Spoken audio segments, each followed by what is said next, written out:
नमस्कार सर्वांना, हाऊसवाईफ मराठी या चॅनलवरती तुमचं स्वागत आहे। तर मी आज बनवणार आहे मस्त असं दहीमध्ये भेंडी फ्राय। तर दहीमध्ये असं भेंडी फ्राय केलं ना खूप छान लागतं आणि दोन पोळ्या तुम्ही जास्त खासाल अशा या भेंडीच्या भाजीने। तर मी छोट्या अशा कवळ्या भेंड्या घेतल्या आहेत। आता ह्या भेंड्या मी भेंड्या व्यवस्थित अशा मध्यभागी अशा छोट्या आकाराच्या अशी मी ही भेंडी कापून घेणार आहे। तर हे मी दह्यामध्ये ही भेंडी फ्राय करणार आहे। तव्यावरती खूप छान लागते ही भाजी।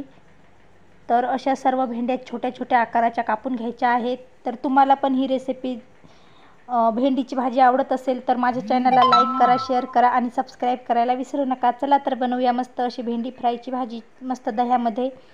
तर मी एक तवा ठेवला आहे गॅसवरती। तव्यावरती मी थोडंसं तेल टाकायचं। तेल चांगलं तापवून घ्यायचं तव्यावरती। तर तेल तापल्यानंतर तेलामध्ये जिरं आणि मोहरी टाकायची आहे। नंतर चांगलं तडतडून घ्यायचं। नंतर जिरं भाजल्यानंतर लसूण पेस्ट, कोथिंबीर टाकायची आणि 2 मिनिटं मिक्स करून घ्यायचं। नंतर मी ज्या बारीक चिरलेल्या भेंड्या होत्या त्या भेंड्या मी टाकून घेतल्या। व्यवस्थित मिक्स करून घ्यायचं हे भेंडी। मस्त असं मिक्स करायचं। 2 मिनिटं याला असंच तेलामध्ये खरपूस असं भेंडी ही भाजून घ्यायची आहे।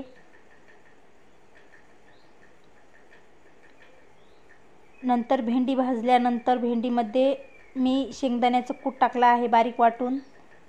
तर शेंगदाण्याचं कूट पण व्यवस्थित तेलामध्ये भाजून घ्यायचं 2 मिनिटं। तर तुम्ही या भेंडीमध्ये एक टोमॅटो टाकला तरी पण चालेल, मी टोमॅटो नाही टाकला, स्किप केला आहे।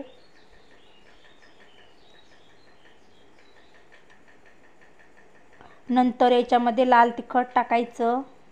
मी लाल तिखट टाकला आहे अर्धा चम्मच। चिमूटभर हळद टाकायची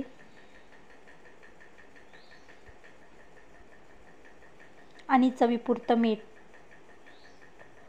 टाकून हे मिश्रण व्यवस्थित मिक्स करून घ्यायचं। हे मिश्रण 2 मिनिटं असंच परतून घ्यायचं।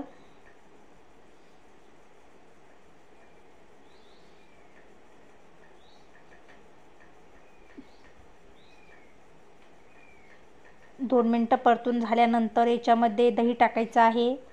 तर मी एक छोटी वाटी दही टाकून घेतलं याच्यावरती। तर खूप छान लागते ही दही भेंडी।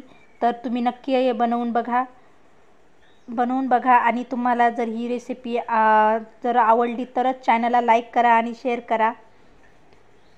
तर ही भेंडीची भाजी खूप छान लागते दह्यामध्ये। तर ही असं दही सर्व भेंडीला लागेल असं मिक्स करून घ्यायचं आहे 2 मिनिटं।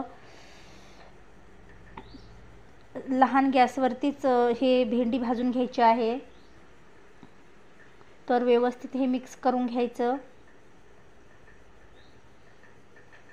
खूप मस्त असा भेंडीला कलर पण आला आहे छान।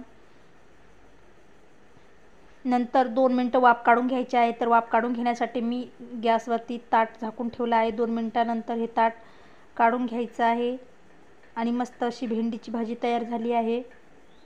तर बघा किती मस्त असं भाजी तयार आहे आणि खूप छान असा सुगंध पण येत आहे भाजीचा, खूप छान झाली आहे। नंतर मस्त अशी पोळीसोबत, ज्वारीच्या भाकरीसोबत खूप छान लागते ही भेंडी। तर नक्की बनवा। माझा व्हिडिओ बघितल्याबद्दल धन्यवाद।